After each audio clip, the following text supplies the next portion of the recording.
Hi, I'm Thomas. Welcome to the Parachute Advice Podcast. My life has taken a lot of twists and turns, and on this podcast, I will dive into those experiences. The goal is to help everyone listening learn from my experiences and hopefully avoid some of the mistakes I've made. Hi, welcome to today's episode of the Parachute Advice Podcast. I'm your host, Thomas. Today I want to discuss personal finance. As I've mentioned through several episodes, I really ran my finances into the ground post-college. I pissed through my savings and racked up over $20,000 in credit card debt at 20% interest. I did stupid stuff like buying a $50,000 boat because they let me finance it over 15 years, and throwing myself a 30th birthday party that cost over $2,500. I would spend easily $100+ every weekend going out drinking. And let's not even mention the fact that I was smoking over a pack of cigarettes a day at $6 a pack. Hell, that alone would have been worth $40,000 today if I'd invested it instead of smoking it. I operated on this attitude of I can just make more money in the future, which was clearly not the case when I lost my job and ended up out of work for 11 and a half months. As we go through this episode, I'll share all the mistakes I've made and the things I did to get out of trouble and turn my finances around. Before we get into what I did, I'll start off with this. Pause this episode now. Go to where you get your podcasts and subscribe to the show, The Money Guy Show with Brian Preston. I'll wait. I can say with 100% certainty, if I had listened to this show earlier, I would have never gotten into the trouble I did. And I would have certainly improved my finances a lot sooner. A lot of the things I'll talk about in this episode are things I had to learn on my own and often the hard way. Save yourself the headache and just listen to them. I assure you, their podcast will change your personal finance life. To that point, I'm a huge listener, but that's as far as it goes. I don't work with them or for them. All of my praise is genuine and tied to the help that I have gotten through their show and their free resources. Okay, so first things first, make a budget. I should have done that the day I started making money. There's a lot of great budgeting methods out there, and I'll go over a few at a very high level to give you some ideas. First off, there's the 50-30-20 budget. Using the 50-30-20 percentage budgeting system, you set aside 50% of your budget to needs such as housing, insurance, and transportation. Then 30% of your income goes towards wants, which can be eating out, shopping, traveling, and more. Finally, 20% of your income goes towards personal savings and paying off debt. The issue I have with this method is it doesn't prioritize paying off debt or saving for retirement. In my view, it lets you justify bad allocation of funds by putting long-term goals like saving for retirement after short-term goals like eating out and spending money on entertainment. Next, there's the zero-based budgeting system. Using the zero-based budgeting method, you plan your spending by taking your total monthly income and allocating it to the budgeted categories until you have zero money left. The premise of this system is that you find a job for every single dollar you make. Even if that job is simply going into savings or paying off debt. Every dollar you earn has a job, and that job is to better your life in the long run. In this model, it's key that you pay yourself first by prioritizing saving for retirement, necessities, and paying off debt. You need to make sure you are not using excesses for luxury or things that don't put your long-term success at the forefront. Take my boat example. Just because I had an extra $250 a month to cover a boat payment doesn't mean I should have purchased a boat. Expenses like that can come with hidden expenses as well. All too often, we fail to budget for the unforeseen expenses that our luxury items bring with them. If you've never heard this old line about boats, it goes like this. Boat stands for bring out another 1,000. I have heard plenty of people who own boats say this to me. And one of the rules of thumb they tell you is 10% of the purchase price of a boat should be set aside annually to cover additional expenses. For me, that was very accurate. That meant that every year, besides the $250 a month boat payment, I was spending another $5,000 on incidentals. Another budgeting method is the pay yourself first budgeting method, which is also known as reverse budgeting. Using this method, you figure out how much you want to pay yourself each month, meaning how much you want to put towards your savings and debt goals. From there, you spend whatever is left. This is the method I use more or less. I prioritize saving for retirement and paying off debt and saving for unforeseen expenses as my number one priority. From there, I then allow myself to spend what little bit is left any way I want. Next is the envelope system, which is very popular with the Dave Ramsey followers. This system can be used with any of the other previously mentioned budgeting systems. The key to this system is you have envelopes for each and every spending category. In that envelope, you place cash to cover your budgeted amount for the month. When the envelope is empty, you're done spending in that category for the month. I've used this method for going out on the weekends. At the start of every weekend, I pull out a set amount of cash, or if I know I'm not going to be able to use cash, I preload a set amount onto Apple Cash on my iPhone, and that is what I use for going out that weekend. I hold myself to not spending more than that over the course of the weekend. I started doing this when I had racked up my credit card debt. I saw how easy it was to just say, hey, put those drinks on my tab. To that point, don't ever run a tab at a bar. I personally pay for each and every drink or round when it's ordered. That avoids the luxury or the desire to say things like, put it on my tab. No matter which budgeting method you pick, do not use an app for this to start. Use a manual process like Excel or even paper and pencil. Force yourself to spend time every month going through your income and expenses to truly understand exactly what is going on. Something I started doing after I paid off my credit card debt was every January when I get my previous year's end of year statement, I download it, I put it in Excel, and I go through every charge and ask myself, did this bring joy to my life? And was the cost worth it? I can't tell you how often I've had to dig through my personal calendar, go through emails, look at old text messages, just to figure out what a several $100 charge was. My view is if it takes that much work to remember what it was for, it probably wasn't worth spending money on. Yeah, does this process suck? Is it tedious? Absolutely. But it's just like counting calories. It's all about holding yourself accountable. When you are setting up your budget, first thing you need to do is figure out what you're spending every month and on what. Here's how I do it. I look over the last 12 months of expenses and put down for every month what I spent on each and every item. Why do I look so far back? It's how you catch once a year expenses, like an insurance payment, as well as how you can understand fluctuations in your expenses over the course of the year. For example, I've come to realize my credit card bill is always highest after the holidays, not surprising, and the lowest between January and April. After getting all of your expenses figured out and loading them into a file or onto a spreadsheet or piece of paper, you have to be honest with yourself from the start. Are these numbers accurate? Just like calorie tracking, it's all about accountability. So don't BS yourself on what you think you can hold yourself to. Be honest. You may have to adjust in the end, but initially be honest. Next, put your monthly take-home income in and see if there's a surplus or not. I hope there's a surplus, because if not, you have far bigger issues we're going to have to work through. Take me as an example. How did I rack up $20,000 in credit card debt over 30 months?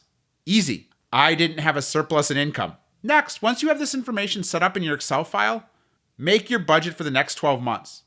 And then every month, write down exactly what you spent in each of those categories. If at the end of your budgeted month, your sheet says you should have $500 left, your savings account better have gone up by $500. If it hasn't, you need to find out where that money went. There's clearly expenses you are missing on your budget or not accounting for. Did you spend some cash on Starbucks that you didn't put down? Did you spend some cash or a credit card charge on a dinner you didn't track? Are you accounting for that lunch at the office or some snacks you bought? Either way, if you add up expenses and how much savings went up, it should always equal your monthly income. Do this every month until you either know you have your finances under control or it's just become a permanent part of your lifestyle. Budgeting is much like dieting. You have the hardcore diet or budgeting phase. Then you transition to maintenance phase. Your new lifestyle. If you're in a deficit, meaning you make less than you spend, you have two choices here, just like a diet. You can either cut your expenses or increase your income. I would argue when it comes to budgeting, especially if you're a lower middle class or middle class, the easier call is to increase your income versus cutting expenses. It might mean a second job on the weekends or even a side hustle. If you can, always look for ways to cut too. Do you really need the unlimited cell phone plan, or can you go with a pay-as-you-go plan? Can you cut your internet speed down to lower your internet bill? Or frankly, an easy one is cut all of your streaming sources and cable. Use an antenna to watch TV over the air. I know this sounds horrible, but a lot of people still do it every day. This alone could save $100+ a month. Hell, when you're picking your cell phone plan, Look for that unlimited plan like Verizon offers with their $85 a month plan that includes Hulu and Disney Plus. So instead of having to pay for additional streaming services, you're getting streaming TV included with your cell phone. Does your employer offer discounts on things like cell phone plans? Use those to cut your costs. As part of your budgeting process, make sure you're creating a basic emergency fund to avoid having to use loans or credit card debt for emergencies. According to an article from CNBC, some 56% of Americans are unable to cover an unexpected $1,000 bill with savings, according to their telephone survey of more than 1,000 adults conducted in early January by Bankrate. Emergency savings and the $1,000 threshold are really an indication of how much people are struggling, that they are that close to the edge of financially struggling, said George McBride, Senior Vice President and Chief Financial Analyst at Bankrate. When they were asked how they would cover a surprise $1,000 emergency, 44% said from savings, 20% said credit card. And the scary part is, if you have to put it on your credit card, it is likely because you don't have the cash, which now means you either have added to or are creating a balance on your credit card at likely an 18% or more interest rate. For me, this is how I quickly went from no credit card debt to over $20,000. 15% of the respondents said they could pay it, but would have to cut other places. 10% said they would borrow from family or friends. 4% said a personal loan, which might be better than a credit card as long as you're not using a high-interest, short-term payday loan service. But still, whether it's a low-interest personal loan or a high-interest personal loan, it's still additional debt load. When planning for an emergency fund, the easiest way to do this is find the single highest deductible or unexpected surprise expense you are likely to have, like your health insurance deductible, and save that amount. I know it's easier said than done. One rule I would follow here is to pick the bigger of the two, $1,000 or the highest deductible you have. But truthfully, anything more than zero in your emergency fund is great. Even if you only get to $500 and get hit with a surprise expense, you still have $500 to put towards it. Think about it this way. If you grabbed an envelope and you just put a $20 bill in it every week, you would have $1,040 at the end of the year. Back to my earlier days, I was easily spending $100+ a week at the bar. If I had just taken $20 each week and not spent it at the bar and put it into an envelope, I would have been better off. That $20 could come from other places too, like quitting smoking. Hell, just cutting back on smoking. Buying a generic brand of cigarette over a name brand, maybe a few less beers at the bar, or packing your lunch when you go to work instead of eating out. After you're done doing all of this budgeting and you know where your expenses are, next is to find areas you can cut. My view is no matter how good your budget is or how tight you live, you should always look for ways to cut expenses. Think of your household as a business. Anyone who has worked at a large company knows that every year, no matter what, they are always looking for ways to cut costs. Hell, especially in this day and age of inflation. Most of us have never seen inflation at the levels that we're seeing today. It is important to not let things like inflation, lifestyle creep, slowly increase our expenses over time. Here's an example. It could be as simple as switching from one brand of laundry detergent to another. Take Tide Pods, which are $22 for a 73 count at Target as of recording this, which equals 30 cents a pod. You could switch to Arm & Hammer, which works out to 21 cents a load, or better yet, Arm & Hammer liquid laundry detergent which works out to 11 cents a load. Think about that. You could be saving 62 cents every time you do a load of wash just by switching from Tide Pods to Arm & Hammer liquid. While not a huge thing on its own, doing that across a lot of daily use items, the amount you can save can really add up, like dishwasher detergent, hand soap, toilet paper, paper towels, Kleenex, and so on. Back to packing a lunch for work. I often find it interesting at work how often the ones who shouldn't be spending money every day going out for lunch are usually the ones that are. First off, an extra few bucks here and there rarely is damaging to your finances, especially compared to big mistakes like buying too expensive a car, or in my case, buying a boat. But those little dollar items like the Starbucks or the eating out can still add up, especially if it's going on your credit card and you're not paying it off. Again, a mistake I made for many years, which resulted in all of my debt. But let's get back to the eating out for lunch. If you're early in your career looking for a way to save a few extra dollars for retirement, pack your lunch. You might get away with eating out for a few dollars a day, but honestly, it's pretty hard to do this day and age. Let's take a sub from Jimmy John's. A basic slim ham and cheese with a regular sized drink is $7. And most people aren't getting a basic sub and a drink. You can easily be spending $10+ a day on lunch. So think about this. I can easily cook and pack a lunch for $3 to $4 a day. Even if we're only saving $3 or $4 a day by packing a lunch, that's $60 a month. Hell, for this example, I'll round down to $50 a month. Now let's say we put that into a basic investment that grows at 8%, and you do that over your entire career. You would have only saved $27,000 in that account over 45 years. But at retirement, you'd have $263,000 towards your retirement. Think about that. That's nearly a 10-fold increase. All because you packed a lunch instead of eating out every day. I also think the same goes for that $5 Starbucks every day. Again, I'm not saying you can't treat yourself or enjoy lunch out with coworkers from time to time. Just understand the future trade-offs. Maybe budget for Starbucks by preloading a Starbucks gift card every month with a set amount, and then when that's out, it's out, similar to the envelope budgeting method. I was listening to a podcast where I heard the author of the children's book, Dragons Love Tacos, Adam Rubin, say, and I'm paraphrasing this, but he basically said he looks every day at how he can make things easier for his future self. He commented about how he thinks about time travel a lot, and that we have time travel now. We're doing it every day. We are always moving forward into the future. It's the backwards part that's tricky still. So look at how you can make things better for your future you. I really love that idea. Everything that we do is about making things better for the future us. By regularly reviewing expenses, we work to prevent lifestyle creep, as well as to monitor for the inevitable price increases, as I mentioned during inflation. Like, did your internet get more expensive? Or your cell phone plan go up? Every year I get a raise, and I also make it a point at that same time to find an expense I can cut. Is it maybe a cheaper internet plan or cable service? Or just buying a more affordable soda or sparkling water? Every little bit helps. For example, instead of me and my sister subscribing to our own streaming services, we found one that we can share between the two of us, and we split the costs. Hell, we've even found a cable alternative that we can share and split the cost even though we live separately. This has saved easily $100+ a month. Think about that alone. If I put that extra $100 a month into a savings account, that's $1,200 a year. But more importantly, if I put that into the stock market and something as basic as an S&P 500 fund, a targeted retirement fund with a conservative 8% return, between today and retirement in 23 years, I would have saved $27,600. But that would have grown to $76,000. Basically, I would have 3 times as much money. To that point, don't live on credit.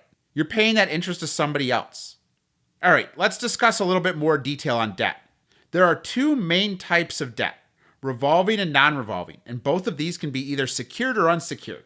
Revolving debt would be something like a home equity line of credit or credit cards, while non-revolving debt would be something like a mortgage, a student loan, or a car loan.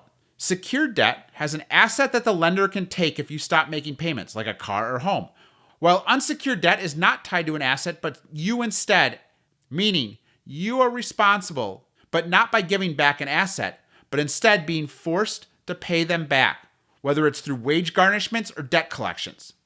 A concept that they talk a lot about on the Money Guys show, and one that I made a priority when I was paying off my credit card debt 12 years ago, was the idea of forced scarcity. What do I mean by this?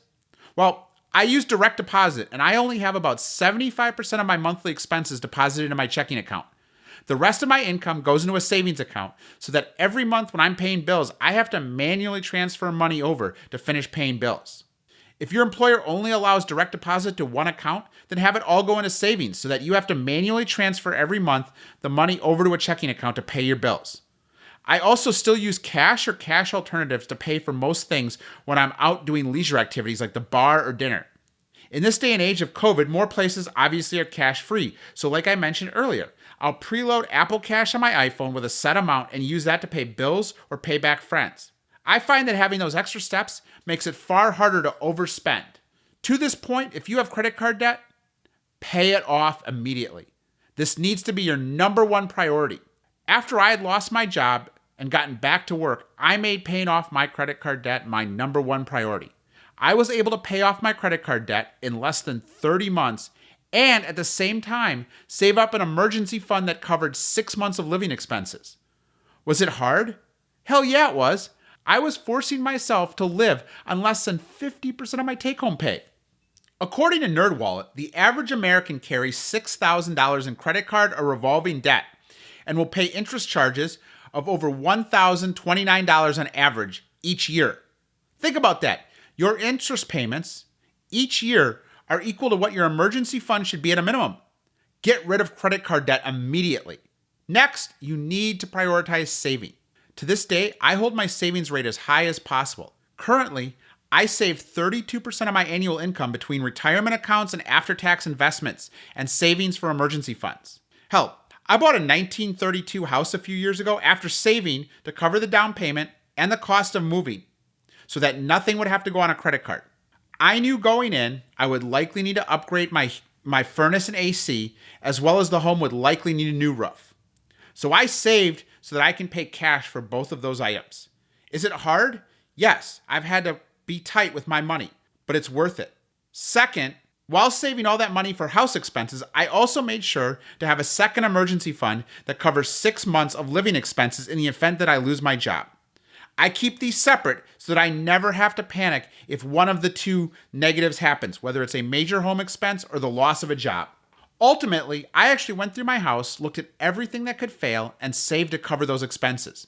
When buying a house, no matter how good your home inspection is, there are going to be things that are missed and are going to come up after you move in. I've personally discovered a lot of major issues due to poorly done maintenance and repairs. This savings account included covering all new furnace and AC, a new roof, all major appliances, and my water heater. To that point, this last fall, my AC died and was unrepairable. As I'd expected, it was likely going to happen. I didn't have that oh shit moment where I was trying to figure out how I was going to pay for it. I had spent the 3 previous years saving up for that exact outcome. On top of that, I had a home warranty from when I bought the house, which I was able to negotiate with them to cover 50% of the cost of the repair on the grounds that it would eliminate all future risk for them. It took some effort, but it happened, saving me an additional $2,000.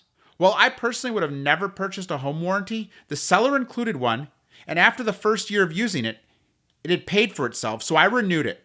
And I've renewed it 2 more times since because each year I have gotten more out of it than I've put in. I am that customer that the home warranty hates. This is the type of analysis you should be doing whenever you're spending money. I'll use the example of the home warranty. I've spent $1,500 over 4 years for this coverage. They've covered 2 furnace repairs and the AC replacement. So my $1,500 investment, I've received $2,500 in value. That's a 67% return on my investment. Like I said, normally I never buy extended warranties, whether for electronics or cars, because you rarely get your money back. Take my car, for example. I drive a Subaru, which I bought from a dealership 4 years ago that offered the most affordable price, and they threw in a lifetime powertrain warranty with every new car they sold. So for no more money, I get the protection on the most expensive components that could fail. If they hadn't been the cheapest dealership, I wouldn't have used them just to get the warranty. But they were ultimately the most affordable dealership and threw in this benefit. The only clause is I must do all of my maintenance following the exact Subaru scheduled service timeline. If you don't have that option when buying a car, then instead of buying the extended warranty, take that money and set it aside for emergency repairs. If you never end up using it, great. Then you've already got some money set aside for your next down payment. All right, let's talk about buying a car. I've set up some super basic rules that I have followed since buying my last 2 vehicles. And here are my rules of thumb. Put at least $10,000 down, finance for no more than 60 months, and keep your monthly payment under $350 a month. Is this hard to do? Yeah. It's going to really force you to think about what you need in a car and how important the fanciest, newest car is. Plus, keep in mind, it's not just the payment on the car you have to worry about. There's insurance, maintenance, gas, incidentals. That can all easily add up to another $100+ a month. So even though I'm holding my payment to $350 a month, I still am likely spending well in excess of $500 a month by owning a car. Plus, by following this method, it will protect you from the initial depreciation that happens the minute you drive that car off the lot. I came up with this plan on the idea that those rules would never let me buy more car than I could truly afford. Think about this. The minute you drive a new car off the lot, you lose 20% of the value on average because it's now used. Let's say you only put 5% down and you pull off the lot and you get your brand new car totaled in an accident. You will likely owe more on your car than the insurance is going to give you for that totaled car. Following the rules I set aside is how I ended up with the car I have. I bought a Subaru Crosstrek. It offered me everything I wanted in a vehicle living in the Midwest and met all the rules for costs. I had very few desires in a new car. I wanted leather seats, a good stereo, and if possible, an SUV with true all-wheel or four-wheel drive. I was able to get my most recent Crosstrek in 2018, fully loaded with every option they offer for $29,000. With the rules I set up, I put $10,000 down and financed the rest over 60 months for a monthly payment of $320. What's really scary is, according to Experian's data, it shows that 32% of car shoppers are signing loans for between 73 and 84 months. That's 6 to 7 years. When you look at an article from NerdWallet, here are 5 reasons you should never finance over 60 months. They give the following points. You're underwater immediately. Underwater or upside down means you owe more to the lender than the car's worth the minute you buy it. It sets you up for a negative equity cycle. Say you have to trade that car in before the 72-month loan is paid off. Even after giving credit for the value of the car, it's likely you will still owe on the loan. Also, consumers pay higher interest rates when they stretch loan lengths over 60 months. According to Edmunds analyst Jeremy Acevedo, you may be fooled because the payment looks smaller, but you are paying more for your car. You will also be shelling out for repairs and loan payments. A 6 or 7-year-old car will likely have over 75,000 miles on it. A car this old will definitely need tires, brakes, and other expensive maintenance, let alone unexpected repairs. Can you meet the $577 a month average loan payment cited by Experian and pay for the car's upkeep? If you bought an extended warranty, that could easily push the monthly payments even higher. Next, look at all the extra interest you'll pay. Interest is money down the drain. In the case of a car, it isn't even tax-deductible interest. So take a long, hard look at what the extended loan costs truly are. Plugging Edmunds' average into an auto loan calculator, a person financing a $27,615 car at 2.8% for 60 months will pay a total of $2,000 in interest. The person who moves up to a $30,000 car and finances for 72 months at a rate of 6.4% pays triple the interest, a whopping $6,207. To the point of debt or credit, make sure you are monitoring and checking your credit score. This will affect the interest you pay on loans. For example, both my credit card, which I have through Chase, and my investment advisement firm offer free regular credit scores. According to an article on consumerftc.gov, Your Credit Report, a credit report is a summary of your personal credit history. Your credit report includes your identifying information, like your address and date of birth, the information about your credit history, like how you pay your bills, or if you've ever filed for bankruptcy. There are 3 national credit bureaus, Equifax, Experian, and TransUnion, and they all collect and update this information regularly. Most national department stores and bank credit cards are included in your file, along with loans, but not all creditors report information to the credit bureaus. The information in your credit report can affect your buying power. It can even affect the chances of getting a job, renting or buying a home, or getting insurance. Credit bureaus sell this information in your report to businesses that use it to decide whether you get a loan or not, give you credit or offer you insurance or let you rent a home. Some employers even use credit reports in the hiring decision. The strength of your credit history can also affect how much you have to pay when you borrow money. It's important. The credit bureaus must make sure that the information they collect about you is accurate, give you a free copy of a report every 12 months, and give you a chance to fix any mistakes. When lenders are deciding whether to give you money, they look to your credit report to see how responsible you've handled debt in the past. So what does your credit score say about you? Your credit score is a number between 300 and 850, which is essentially a numerical rating of your credit report. It's a snapshot of how responsible you are with debt. Here is what the different scores mean and how they fall on a scale. Very poor is 300 to 579. Fair is 580 to 669. Good is 670 to 739. Very good is 740 to 799. And exceptional is 800 to 850. As I mentioned, you should be reviewing this information, and you can get a free copy annually through the following places of your credit report. Annualcreditreport.com, again, all one word, annualcreditreport.com, or you can call 1-877-322-8228. Again, that was 1-877-322-8228 to obtain a free copy of your annual credit report.